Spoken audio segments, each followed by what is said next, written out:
Mga minamahal na taga-subaybay, tinatanggap ko kayong lahat sa aking channel. Ngayon, ibabahagi ko sa inyo ang pinakamasakit na araw ng mag-asawang Tagbabuyak Ustan at Engin Accurate. Bumubuhos ang mga mensahe ng pakikiramay. Si Tagbabuyak Ustan, isa sa mga pangalan na gumawa ng marka kamakailan sa seryeng Everything About Club and Marriage, ay kinilig sa masakit na balitang natanggap niya.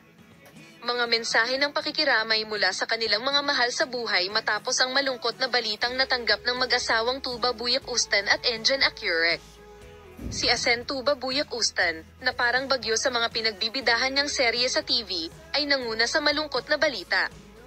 Si Tagbabuyak Ustan ay tumatanggap ng mga mensahe ng pakikiramay mula sa kanyang mga mahal sa buhay at mga kaibigan.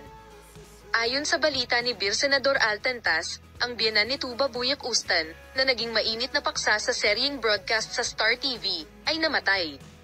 Si Tagbabuyak Ustan at ang pinakamakasalanang mag-asawang si Yurak, na nakatawag pansin sa kanilang masayang pagsasama, ay nayanig sa malungkot na balita. Ang mga emosyonal na mensahe ay dumating kay Tagbabuyak Ustan mula sa kanyang mga kasamahan sa koponan.